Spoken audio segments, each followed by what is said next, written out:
It was the black queen is called the Kandake, and in Africa, and the Kandake, the black king, is called the Negus. Negus Nagas, King of Kings, Lord of Lords. Negus Nagas, not niggas. I know y'all think he said niggas. No, wait a minute. Yo, you gonna get me stretched out because that's where this word, because the word nigger, Niger, not Niger or Niger, none of that makes any sense. That has no etymological significance. So is that a correct spelling of that word, double G? Yes, the correct spelling of the word nigger is Niger, not two G's, one G-E-R.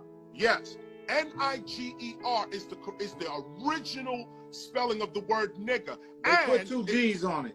They put two G's on it to degrade the one G. Oh man.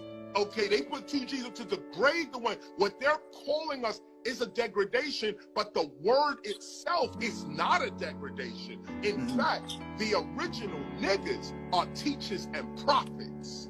The original niggas, Niger. Matter of fact, because I want to. Wow, come on with it, man. Come on with it, man. Come on with it. But I'll say this to you for the people listening. Go to Acts 13 in the Bible. Go grab your Bible. Go to Acts 13 in the Bible. In Acts 13, you'll see the only time the word nigger is mentioned, Niger. It's mentioned in a story of how the first church was built. All theologians know this. The very first church ever built, the Christian church ever built, was in Antioch, in the region of Antioch, Syria, out there. This was all black folk out there, the original Syria, all black folk. The first church. The first church. The first, not the second, not the third, not first the ever. The first church, the first Christian church is in Antioch, and the ones who established it were niggers, Niggers, niggers. Go to your Acts and it wasn't called Eastside Baptist either, was it? It wasn't none of that. It was called nigger. Okay? And so you go there and you look. Now there's a bunch more to deal with that because the etymology of the word nigger is really Ethiopian. What they're saying, when you look at the word nigger, they'll say commonly called the Ethiopian, known as the Ethiopian. So when you say nigger, you really referring to the Ethiopian, the ancient Ethiopians who were astronomers, architects, agriculturalists. It's this white dude, this racist, that's degrading our names. And because we believe in this dude so much, we say, oh man, we shouldn't use the word nigger. We shouldn't use the word nigger. Nah, you should always use the word nigger, because that is the word that defeated them. That's what, imagine a colonist, which is what they are, imperialists and colonists. They coming in your land to steal your stuff. That's their only purpose, okay? So they go there and they say, who's the king? They say the nigger right here.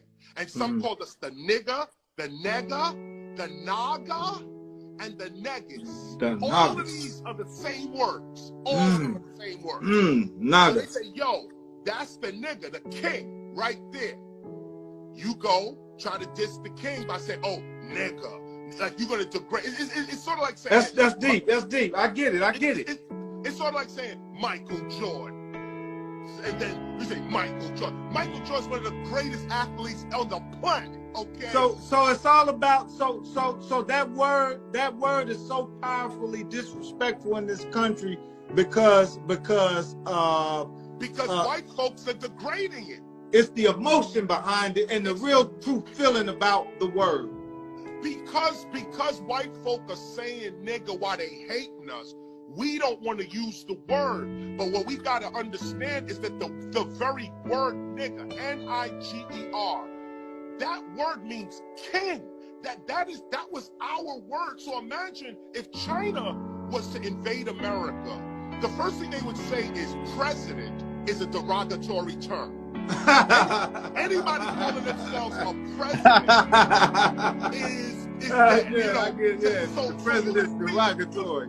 You let 3-4 generations go by of you being taught in school, president is a racial epithet. President is not what you want to say. Don't say president. You let some generations go by. After a while, you don't even want to say president anymore, even though Barack Obama is our first African-American president. So it's this white, colonial, racist, actually institutional racism that's making us hate ourselves. And this is what self-hate is. You would think, somebody say, if you say the word nigger, you're hating yourself, you're degrading yourself. Nah, if you're not saying the word nigger, you're degrading yourself. Because the reason the word nigger is offensive is only because the white racists made it that way.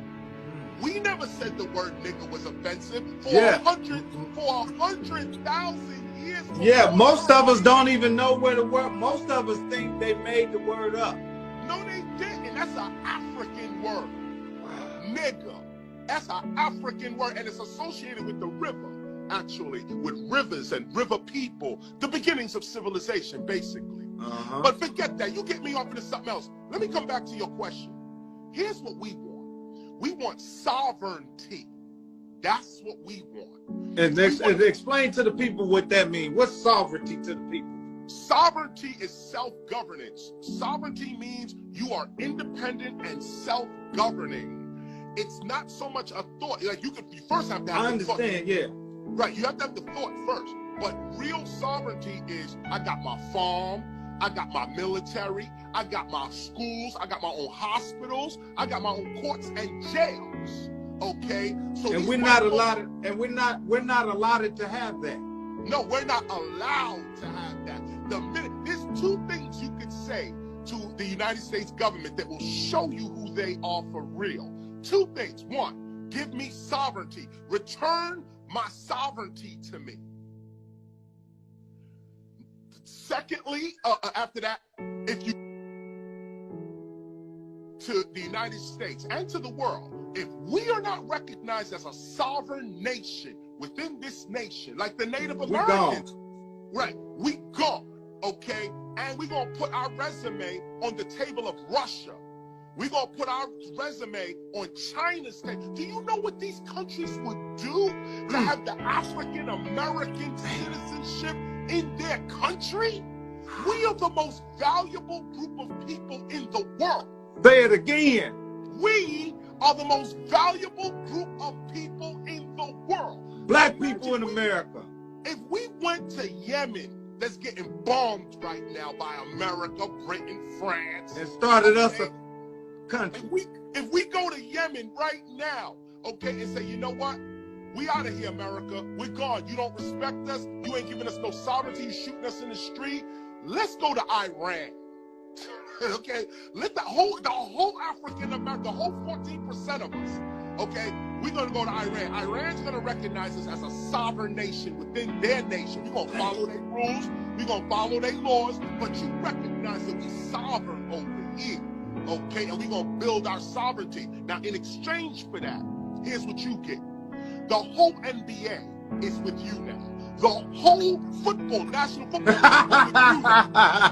there is all the rappers, all so you can have everything, huh? All the comedians, everybody is in Iran now, talking that Iranian shit. And leave America to itself. This fucking country can't do shit without African Americans. Hey, man. They can't do nothing. Hey, guess what? It'd be a whole lot of golf, and it'd be golf on, and what else would be on? Golf and everything. The whole. Listen to me, my G. It'd be hockey games on all day, huh? Oh, no, not even hockey. Not even hockey. You can't have nothing without African Americans. You can't. Yo, who do you think the essential workers are? Big up to Latino people, right? Big up to the Latinos, man. I love the Latinos. I love white people too. That's what I say, yo. I tell my Mexican brothers and sisters, I say, yo, why don't you tell America, you know what? We all gonna leave. We all gonna leave. And we're gonna take our road building and our architecture and our cleaning techniques with us. Yeah. You ain't gonna be able to call a Mexican for nothing. You ain't. Watch how this country turn their tune around.